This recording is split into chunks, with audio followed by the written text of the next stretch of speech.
Hi, it's another beautiful day, ladies and gentlemen. Ndabaha ikaze mwebwe mwese muriko muratura right now kuri Isanamu TV online. It's either muri kuri television cyangwa muri kuri telefone zanyu. Ndabaha ikaze muri exclusive interview ngiye gukorana n'umwe mu bantu bafise contribution nini cyane muri entertainment y'umuziki wo mu Burundi no mu Rwanda. Asanzwe akora atunganya ibiteramo bitandukanye, benshi muramuzi, mwama mubona agiye ku bibuga by'indege agiye kwakira aba artiste bavuye mu Rwanda cyangwa mu Burundi. Twari tumaze igihe kirekire cyane tumurondera kugira ngo tuvugane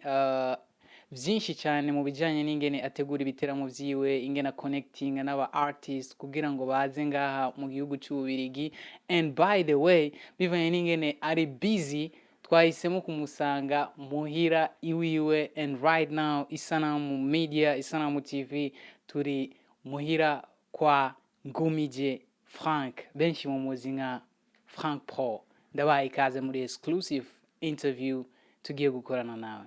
Wakoze cyane kutwakira bro.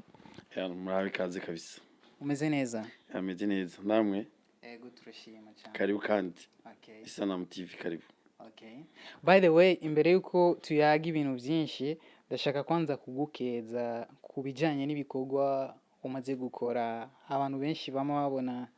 abaririmbyi bo mu Rwanda, mu Burundi baza hano mu Bubiligi, baba batazi exactement umuntu yabazanye. Ndashaka uducire gato ku mayange, umaze kuzana aba artiste inde nande bakomeye. Hano jewe nkihashika twatanga gukorana n'umuntu yitwa ni company yitwa Fizzo Events. Niyo twatanga gukorana, twatanguriye ku mu artiste yitwa Chameleone, the legend from UG. Hanyuma aca dukurikizaho Bruce Melodie, aca hakurikira Davis D. Avant Davis D hakurikiye Big Farias hamwe n'umu DJ w'ikigali yitwa DJ Anita Pendo, muramuzi ni mu MC ni mu journaliste. Hanyuma bariko bakoranye nico gihe na Big Farias. Haca hakurikiraho Davis D umwami w'abana. Haca hakurikira hakurikira Yingi yari twari en collaboration avec Akiwacu Event. Akiwacu Event ako nibwo twari bwatangura gukorana cyane byimbitse, ariko ubu twaratanga gukorana, turafite partenariat. Muzozibona mu minsi ko hariho ama evenement tugomba tuzokorana mu minsi iza, kandi azoba ahanini yiganjemwo aba artiste b'abarundi. Dernièrement marabibonye ko bazanye Dramati. Hariho n'izindi zizoza mu minsi z'abarundi. Nibaza ko muzobona ni partenariat nshasha twagiranye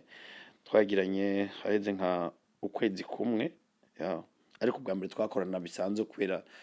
kwa kuntu muri domaine imwe, umva muteza gukorana naho byogenda gutusanga ahantu muhurira, ariko ntitwari bwatangura gukorana nyene kama officiel mu kwa. Umaze igihe kingana gute uri ngaha mu gihugu cy'Ububirigi? Ndiko ndakwiza imyaka 3. Novuga niho nkihashika ko ndakwiza imyaka 3. Wow, imyaka 3 gacu ukora ibintu nk'ivyo ni ikintu gikomeye cyane. By the way, congratulations. Thank you brother. Okay. Ide yo gutangura gutegura ibiteramo yatanguye ryari? Nyaza ko byatanguye kera, kuko kuva kera ntanguye novuga kumenya ubwenge. Narakunda ibintu by'umuziki cyane, akunda ibintu by'umuziki. Ndibuka ko nakina no mu ibintu bita amateatre nabitanguye niga muri primaire. Barankinisha nk'akana. Icyo gihe nari ndi mu Cankuzo n'intara yo muri Est y'u Burundi. Barankinisha nk'akana, bakunda kunkinisha nk'umwana Jean mu mateatre y'abantu bakuze, ariko nkakinamo amahore y'abana. Nje nakina kenshi, hama nkagira n'ibintu by'ama playback.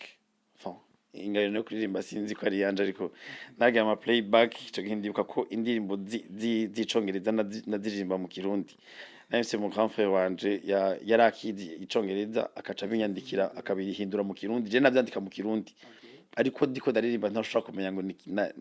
aho ndabikura. ko nari mfise ikaye irimwo indirimbo nk'iya Sanfey en tout cas ndiko ndakora liste yo kugura amakaye hari agakaye nibikira ako papa ntiyashaka kumenya ngo nakiki aho karaka indirimbo ya nibavuga reko nabitanguye kera hama maze kuja muri secondaire ico gihe natanga kumenya n'aba artiste twatanguye kumenyana na ndibuka na Stat B yakoze ico gihe ariko akora indirimbo yitwa ikinyamugigima twari turi kumwe muri clip ndibuka ko ni no munsi wa mbere kuva ninje muri entertainment nibaza ko nararushe ndiko ndabona ivyo naho ubwa mbere nabona indirimbo nkavuga teatro biraryoshe ba nabona ari swing ariko bana naragiye kuva mu gitondo twagiye kuva saa 12 twari tugiye ico gihe mu Kanyosha ku mayira bene ndayibuka gushika ku mugoroba izuba riragenda ijoro ririnjira tutaraheza indirimbo y'iminota 3 bana inzara iki kuruha abatavya ntibyoroshe ariko kubera ibintu nkunda ndakunda kuvuga ngo we love what we do kubera ibintu nakunda ubwo rose nenda ndabwumva navyumvise mu gitondo bukende ndibuka ico gihe bwacanja no kw'ishure c'était chaud ariko nyene kubera nabikunda novuga rero ko byatanguye kuva kera maze kubona uko kuntu bigenda ukuntu babikora niho rero nagenda bikunda gusumba gushikaho rero natanguye kugira ndibuka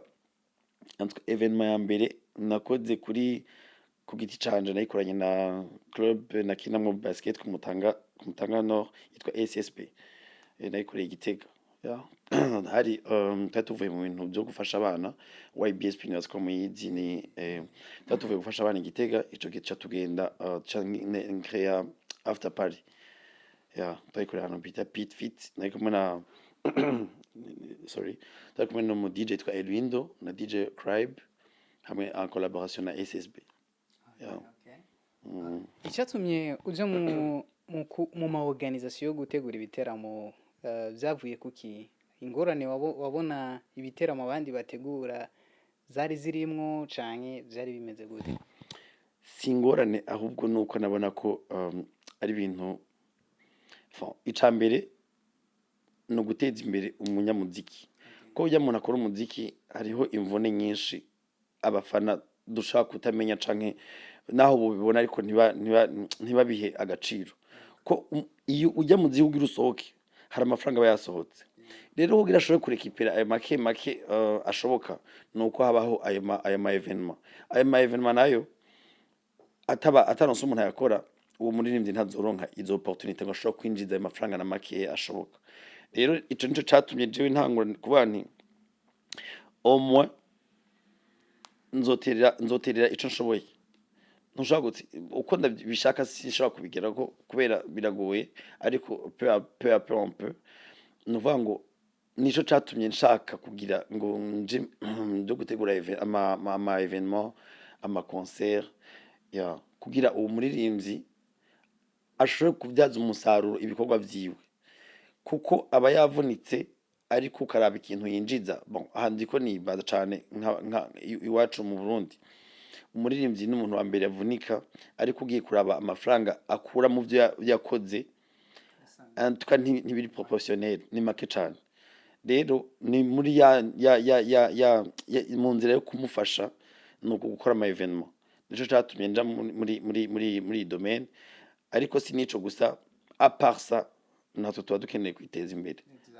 ntukunda mugenza udahereye kwikunda wenyene donc faut kwikunda hama gushira ku ruhande rukundo wundi mugenza c'est ça umaze gushika ngaha mu Bubiligi byarakoroheye like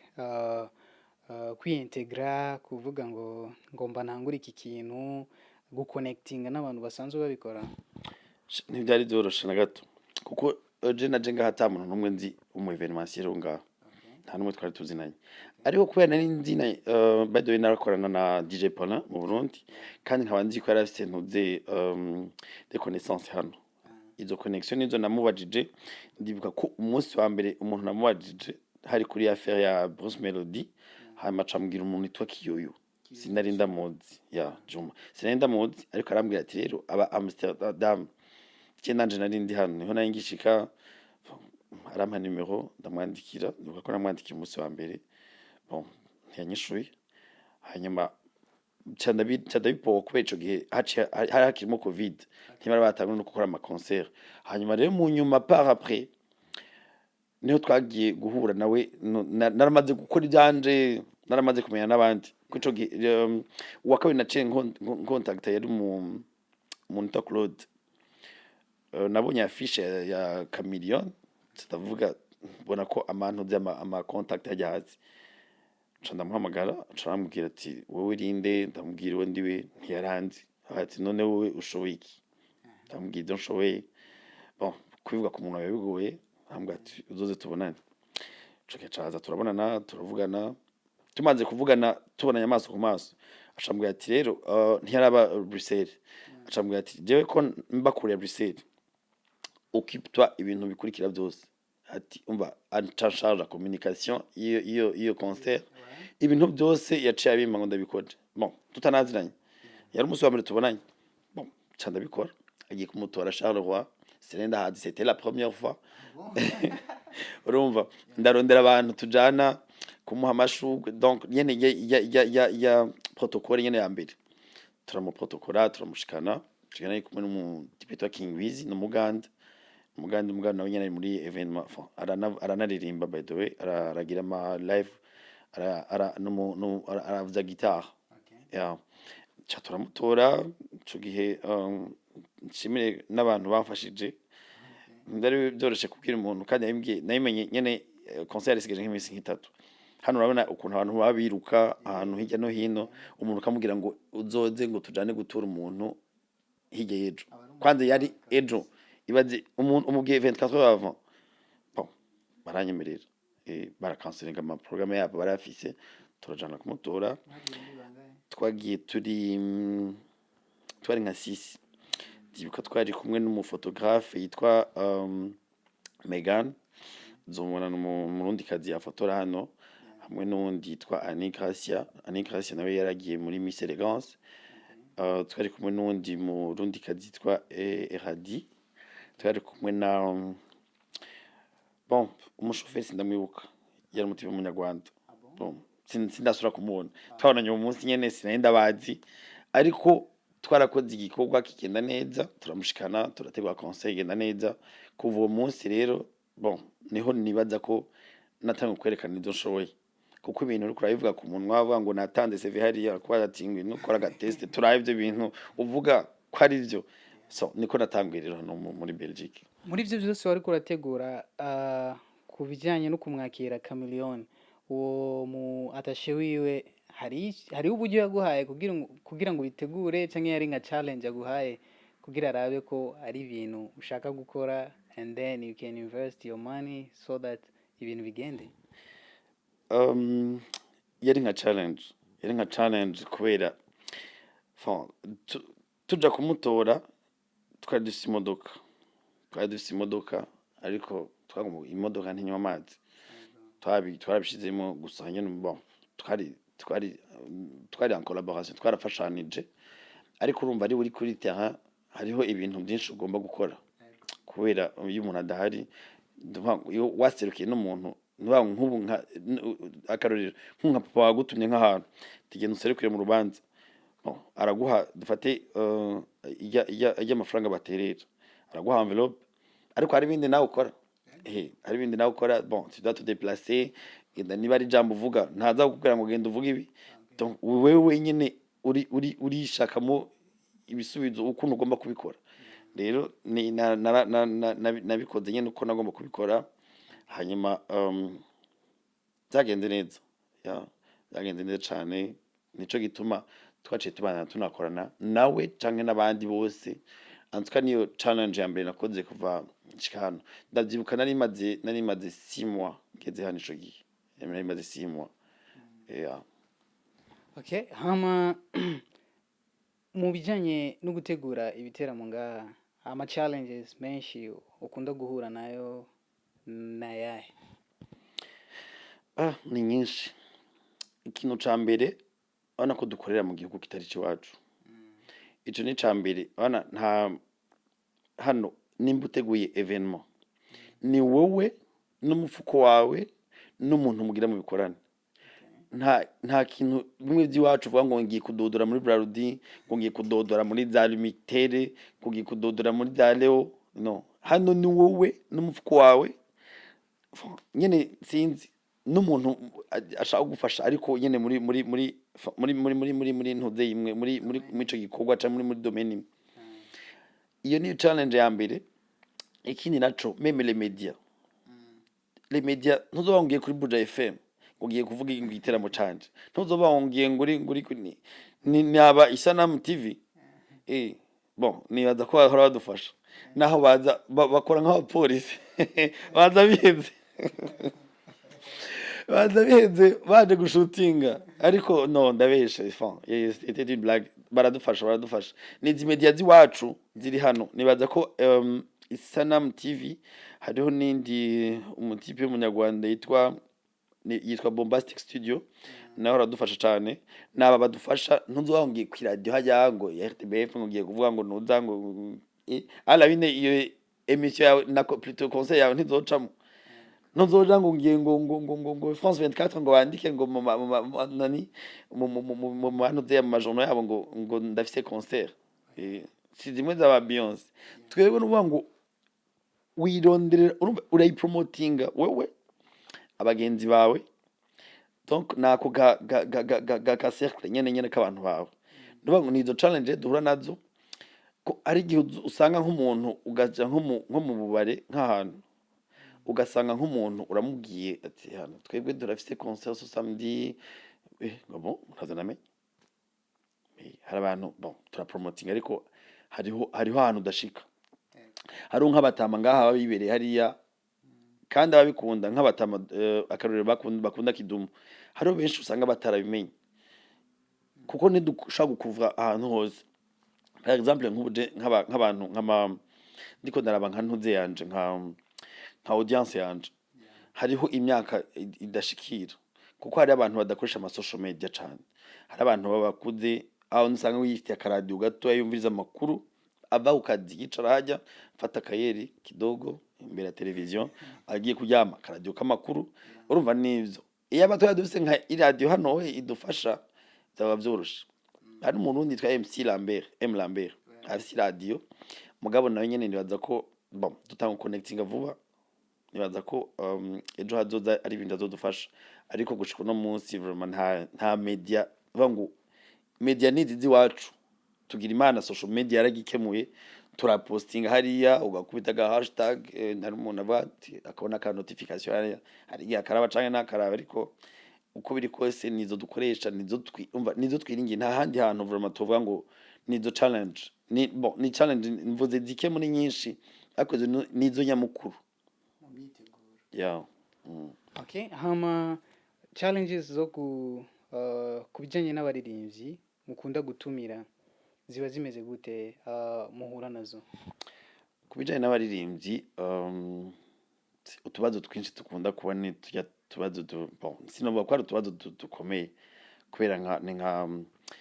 guconnectinga n'umuririmbyi nico cambere. Umuririmbyi bon murashaka kuba muzi nayo umuririmbyi aho kubwira ati je rero sinshobora gufata ingingo, sinshobora gufata decision, vugana management yanje. Management mukavugana agatangura kunaniza ibana. Urumva muaje gutangura dossier uno munsi procedure kamara nk'amezi 2. Hano nayo ikintu cambere kigoye nibagiye ikintu cambere kigoye hano sont des salles. Aya masale dukoreramo, amasale aradimbye tellement, kandi nk'ubu dufate nka salle duhora dukunda gukoreramo yitwa ya Proximus Lounge. Iya nk'ubu uyu mwaka wose iri full booked, ntushaka kuronkamo place nimwe, nta weekend nimwe iri free. Nukuvuga iyo ni challenge ya mbere ikunda kudukubita, ugasanga rero uko kuntu manager agutebeje sare baramaze kuyifata. Ukamubwira uti twe urafata contrat, sivyo contrat ukayimuha. Bon mvuge nk'aba artiste b'abanyarwanda cyane, urumva twe twandika kenshi ama contrat bari mu gifaransa, akazofata umwanya wo kuja kuyitraduiza. Urumva agafaransa barahiye, urumva akayitraduiza, rero ugasanga rero no mutundi dukogurana ibana imihanda bigoye kugira nk'umukate no kuba wirutse, ugasanga akwishuye haheze nka 2 mois. Izo 2 mois le propriétaire wa salle hariya bakubwira ati ama request ni menshi aca afata iriko iraza aba amaze gukonfirma agaca atora avance ubuvuyemo uzoza gufata umu artiste uzoca umutwara muri sari wawe hano kuntu hangana ubona no hakoreye igiteramo so biba bigoye rero ni izo challenge duhura nazo nico gituma nashaka kubwira aba artiste nukuri ba artiste uwari wese ariko aranyumva nukuri murabe ikintu ca management irashobora kwica umu artiste canke ikamukiza nimba ufise intego gukora akazi umuziki wawe guteza imbere rondera manager mu vyumva kimwe anadodora ati je ndashaka ko umu artiste wanje mugeze ahantu canke dukora iki kintu kuko iyo atabigufashijemwo uzosanga uri kurakora urashobora kumenyekana mugabo ugasanga ufise fame ariko mu mufuko nta kintu kirimo ibyo rero iyo fame nta hantu izogufasha kubera ntushobora kugenda uvuga ngo je nitwa naka ngo kuri kese ngo baguhe ikintu oya iyo ni pesa man urondera fame urondera amafaranga kuko hano wowe ntituvuge ngo nta muntu adakunda amafaranga c'est la base ahanini none turakunze kumva abaririmbyi bavuga ati ikibazo c'amaviza kugira waze gukora ibiteramo biragoye mwebwe musanzwe mutegura ibiteramo biraborohera kugenda kugira ama requests y'amaviza mu burongozi ikintu ca visa kiragorana cane mugabo biravana nk'ubu kugira ama request y'amaviza nibaza ko je nk'abantu tumaze gukorana bose nta muntu turasabira visa ngo byange nta numwe kabisa kuko biravana wateguye dossier nabi harasha nyene ariko ico kibazo kirahari kuko je nk'abantu twara dukorana avant baratinya cane aba artiste b'abarundi babwira ati jewe ica mbere ntibakunda kubaha ica kabiri eswe niyaza azosubira inyuma nzomanaginga gute nkababwira jewe je m'en charge ndazi neza ko azoje ku kazi amasubira inyuma Imana ishimwe ariko arabibereka Bface yagiye Australia yarasubiye inyuma Kiginga amaze kuza ngaho inshuro nka zitatu yarasubiye inyuma Dramati yaraje yarasubiye inyuma n'abandi bazoza kidumuko nyene ba Fizzo bon Fizzo enunga ariko bariko barabereka ko donc image bari barisizemo mu mutwe ko umu artiste w'umurundi agiye aherayo bariko barabereka ko bidashoboka niba aje ku kazi aje ku kazi hanyuma asubira inyuma niyaronka kandi azogaruka akore asubira inyuma rero ico nico kintu caguma gituma batalansa cane mu muziki wacu mu Burundi alors ko babona ko harimwo abantu babishoboye cane ariko ubuye antwa baratanguhindura babonye ko ivyo biyumvira atari vyo noshimira cane aba artiste b'abarundi antuka keep it up ko banaduhesha icubahiro kabisa and hariho ama request y'abaririmbyi abafana bahora bagusaba ko ubazanira mu giteramo ariko ntibiheze bikunde twebwe nitubimenye ni benshi cyane hari ama request ngahayo murahura promoter bite ko mutatuzanira Satbi ko mutatuzanira Double J ko mutatuzanira donc ni benshi cyane ko mutatuzanira Ish Kevin ko mutatuzanira Kevin Kade ndiko mvuga cyane amazina akunda kugaruka ayo niyo ma request hari n'abandi basaba par exemple abantu muri gospel akunda gusaba cyane abatipe baririmba gospel mu Burundi victorious thank you barakunda kwasaba cyane muri notamment abantu basengera muri Mika ni église ngaha ya Derelict si je me trompe pas barakunda kubasaba cyane sorry hamwe donc ama request ni menshi kandi amwe yaragiye abarealize hari abaje kandi bataraza nabo bari mu nyuma inshallah muri abo nyene wavuzemwo hari abimirije kuza cyane bon akana gaciwe kumvira mu nduru harabimirije kuza muri abo navuze ariko urumva turacarindiriye bon ikintu kitarakonfirme ntushobora kucamamaza ariko nibaza ko vuba cane kuva nko muri septembre kuduga tuba dusuye gutanga ubu abantu bari bari mu vacances urabona ko atama concert aherutse kuba duheruka iya nyuma twakoze yari ya Kidumu ya bye bye ariko ubu tukadusuye gutangura ari gukora izindi kubera abantu bariko bava mu vacances guhera muri septembre kuduga. Calendrier yawe yo gutegura ibiteramo ibimeze gute? Ubu nibaza ko gushika muri mai no muri juin yose irimwo irateguye kwa ngo ahantu hose hashoboka no mu artiste ashoboka byose birateguye ariko nagaseke nzofundurura selon avec le temps. Nayahe amezi rero ukunda uvuga ati uku kwezi nuku niyo mezi nkunda guteguriramo ibiteramo byanje buri mwaka? Hano amezi novuga amezi yanje kwa amezi yanje hano ni bon kenshi muri Decembre habatanga gukonja ariko ni nasanze ari ahantu baravyitabira gusumba abantu bari bakanye ariko ubwo bukonje ntibabwumva iyo bakubise ikintu kizima kuko biterwa ni bon nugira abantu bakwitabire nuko ça dépend n'ikintu wabahaye nimba bazaniye fobor urayirabira ariko bazaniye ikintu kizima ikintu avuga ati je natanga amafaranga yanje nzoba mfise raison ituma nkora mu mufuko urabanza ukamusoma mu mutwe ukamenya ico akeneye umaze kumenya ico akeneye ukakimuha ni nk'uko abamaze gukora mariage hayo rubatse bani kuje imbere wubake abamaze kubaka no iyo muri ko murayaga akubwira ati none wewe akwaza nkunda kwicara n'abantu bakuze nyine akubwira ati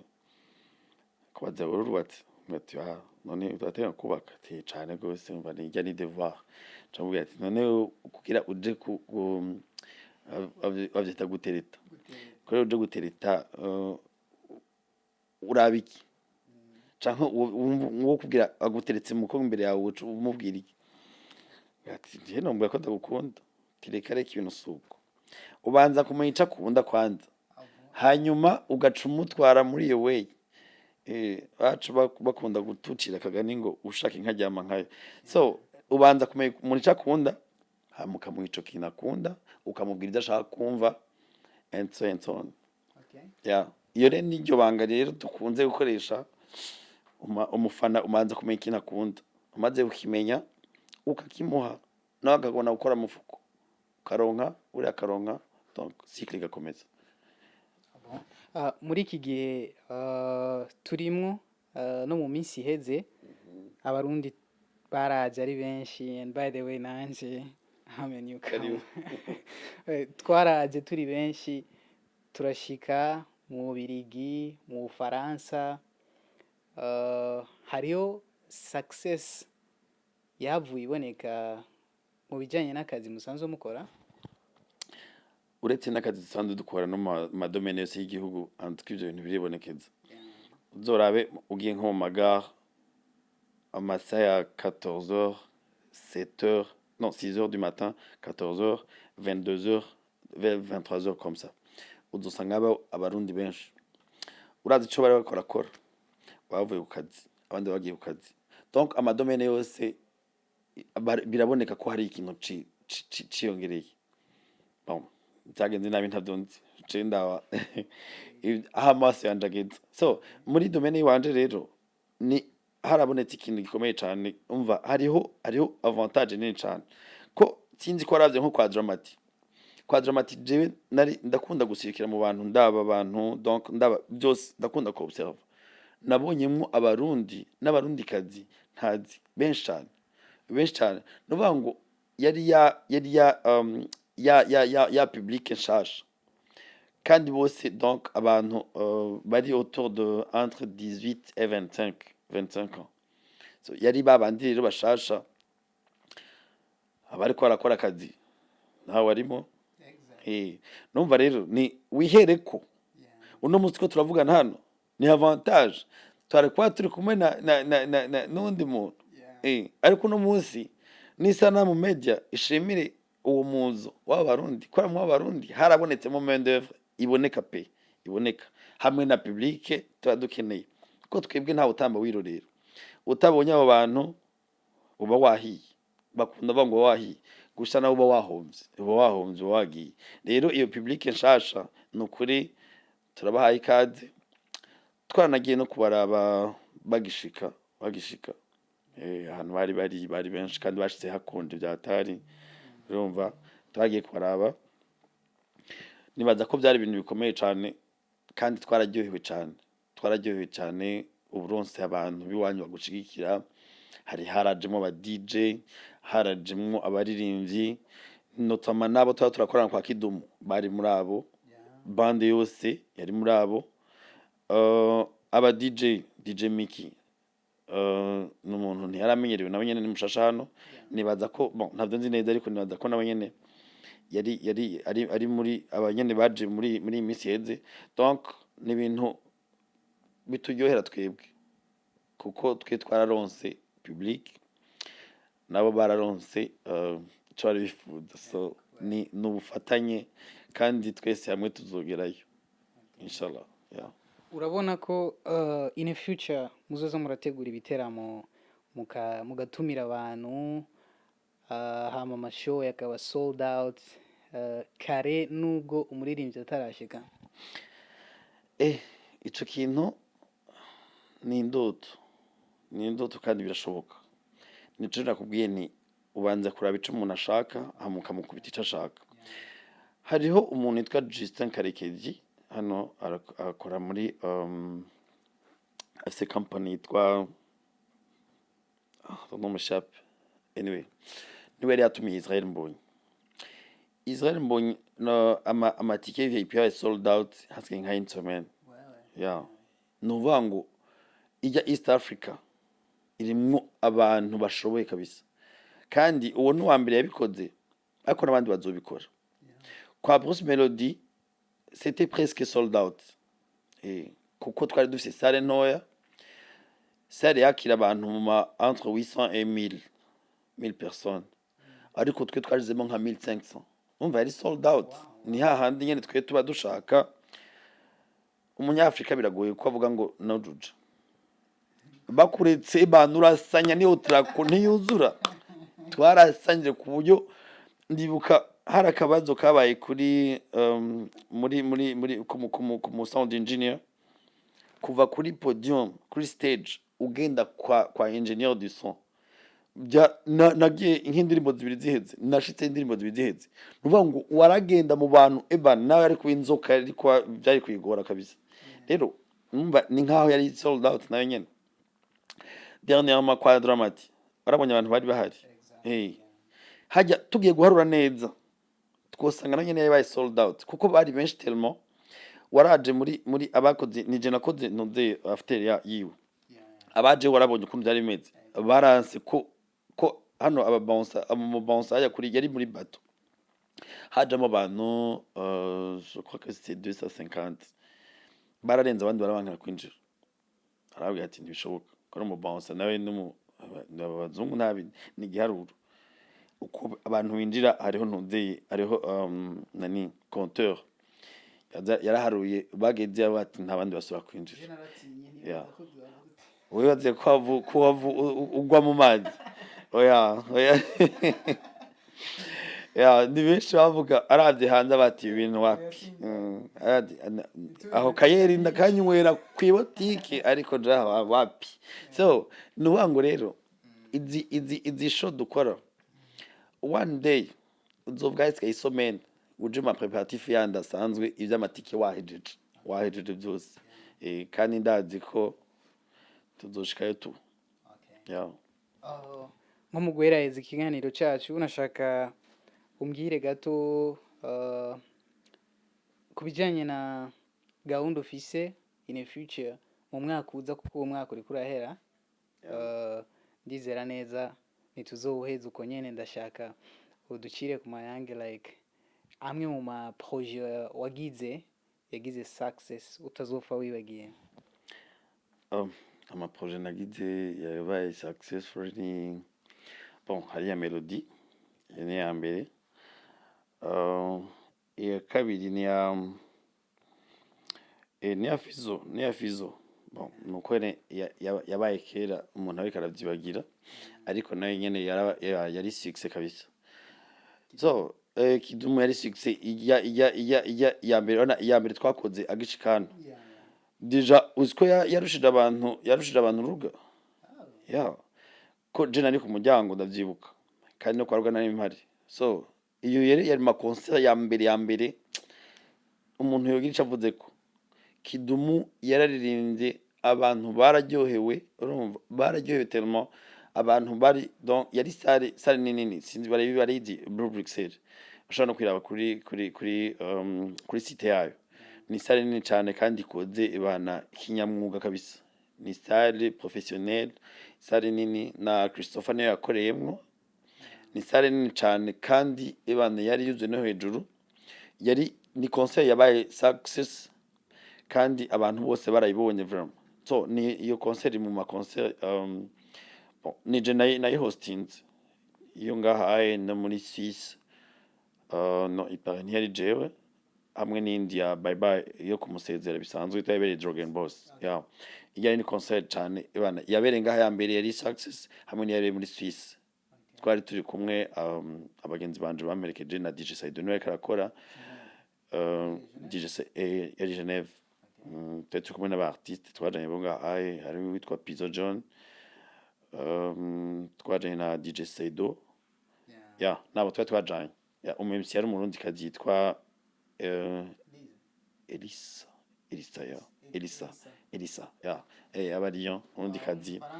abariyo mu Faransa umurundi kazi niwe yamutsinze amashow ya Kidumu yose.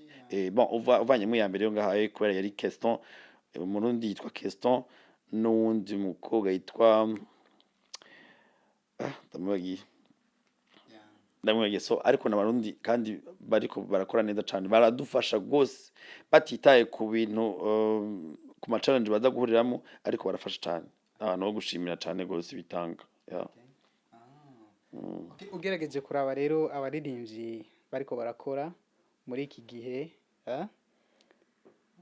ndashaka umbwire bamwe bari mu vyiyumviro vyawe uyumvira ko uyu ni abandanya ndiko ndamwiyumvira ko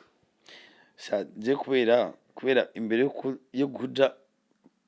kubadandaza ako si kubadandaza ni nko kubadandariza imbere ko ja kubadandariza ndabemera bose cyane ndabemera bose kandi uko barakora hariho bashasha bazi utazi niyo baje bava. Nashaka gukeza kwanza umutipe yatwaye Primusic Francis ya shaka kumukeza namvise bon no mugenzi wanje yandokiye aka video ariko aririmba iyo ndirimbo Fou de toi ndavuga umuntu kumengo arimba neza no hama rero bon nanaga postinze sinenda namuzi ariko bambwira ngo aririmba indirimbo zo guhayagiza Imana. Hanyuma yuko anabitera ko inkuru ati none iki gikombe atwaye azogitwara mu isengero avuge ngo Primus yampaye igikombe. So ariko nako ndashaka kuvuga ko hari abarinzi benshi bashasha kandi babizi. Hari aba D1 wana ko yaje bana afrapa ya hariho n'aba Dramati misi ariko ona ko avumbutse mu misi mike urumva. Madamu ibana ni madamu we kabisa. Madamu yamuza umva yaramudugije ku rugero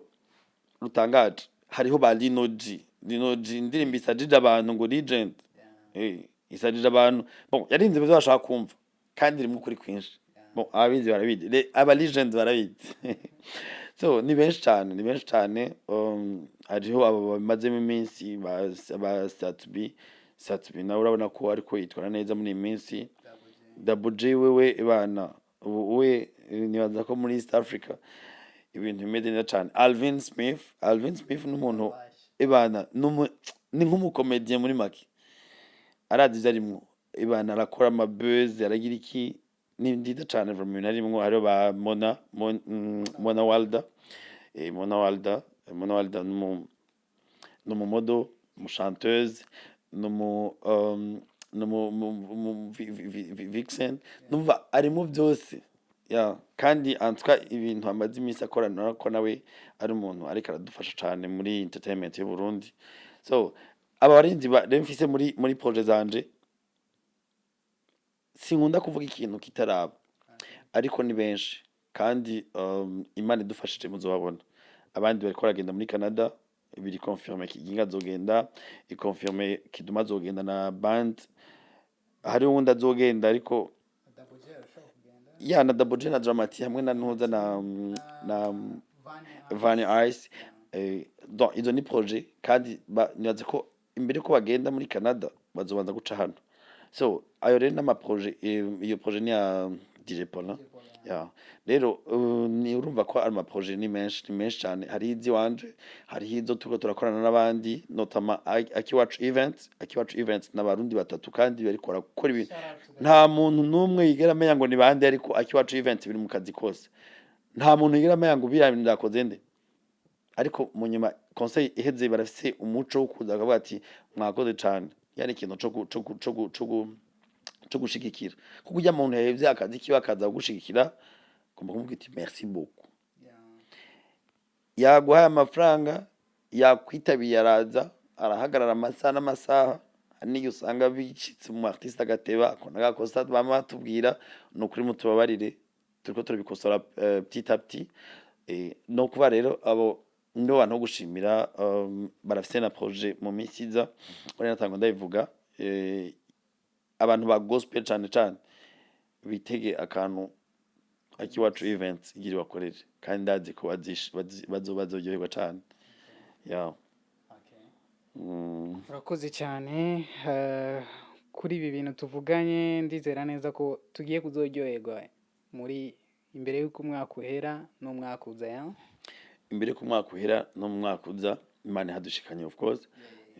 ibintu biriko birategurwa nibaza ko nta muntu umwe atazoryoherwa kuko twagiye ku mpande zose abantu bo mu rusengero abantu basanzwe bakunda kwita ngo abisi ariko si abisi kwa twese turi ku isi bose bazoryoherwa kubera hariho aba artiste b'Abanyarwanda aba artiste b'Abarundi n'aba artiste bo muri East Africa bientôt hariho festival izobera muri Sweden harimo abarundi basadbi bande abazobishobora bazohashike zikure hanyuma n'abandi rero abandi nako ndavuga ku ma projet imbere ku mwaka uhera ariyo abantu surtout basenga cane basukomeze badushigisabisha imbere bwa bishoboke kuko ejo hada tutabaye tugihumeka umwuka w'abazima ntivyo ukunda ariko meko abantu bose bakoze ama request y'aba artiste ba gospel n'aba comedian cyane muri East Africa bagira bishugwe cyane vuba cyane hari ama projet twaganiriye na manager muyoboke Alex na projet twaganiriye n'uwitwa David Bayingana naza ko benshi batamuzi umunyarwanda w'umu journaliste wafise iradiyo yitwa BNB FM umwezi niwe yari karamanaginga ni manager wa Israel Mbonyi akunda gukora ibintu ari muri background ntumenya ngo niwe yabikoze ariko abariko arabikora neza niwe anafasha The Ben muri ibi biteramwo byose akora muri Afrika naho yari yamaze ibihe yabihagaritse ko yari karitegurira ubukwe bwiwe mani muje imbere niwe rero twaravuganye nawe n'ama projet menshi antuka tubikiri ngaho nibaza ko uwumva yumvise amadini ageragaruka muyashira hafi muyanota ahantu bientôt muzobona ikizovamo. ubwo bwari ubutumwa bwa Franck Pro asanzwe ategura ibiteramo bitandukanye ngaha mu gihugu cy'Ububirigi mu Bufaransa muri Suisse mu Budagi hose yamashikayo ni tout terrain aho ahari noti hose ahantu abarundi bari bashaka kuryoherwa surtout aho ushobora kugira ico mfashije kuko inoti wishize imbere nta hantu hamwe woshika ko ugiye hajya ugakora ugahomba ntiwosubirayo ariko ikintu canje jewe natangwe kuva ntaranabijamwo nashaka kugira kwanza umu artiste zirya nguvu ushiramwo we umu artiste nizo mbashaka ko en retour uronka ikintu. Ivyo rero nivyo niyo nuze yanje, niyo devoir yanje, naho bigoye gushikana ariko buke buke kabe gake abe make uyaronke. Yeah. Thank you so much, Franck. Thank you so much Isanam TV. Thank you Jibril. Ntiwivuze ariko reka ndakuvuge, yitwa Jibril kandi bientôt muzomubona, abo bakoranye bwa mbere baramuzi, hano owe nibaza ko atari benshi bamuzi ariko soon muzobona ibyo ashoboye. Numu journaliste mwiza kandi arafite n'izindi ngabirano muri we. Yeah, thank you so much bro. Thank you man. Until next time, nari kumwe na Franck Pro muri exclusive interview aho yatuyagiye ibintu byinshi ku bijyanye na projet ziwe, ingene asanzwe abikora neza, ingene asanzwe akora akazi kiwe neza ko gutumira abaririmbyi batandukanye kuva mu Rwanda, kuva mu Burundi. Turamukeje cyane n'abarundi mwese musanzwe mumushigikira, musanzwe mwitabira ibiteramwo ategura. Thank you so much. Yari exclusive interview turi kumwe na Franck Pro. Ndagushimire cyane. Wibuke kugira subscribe and until next time. Je nitwa Jibril and bye bye.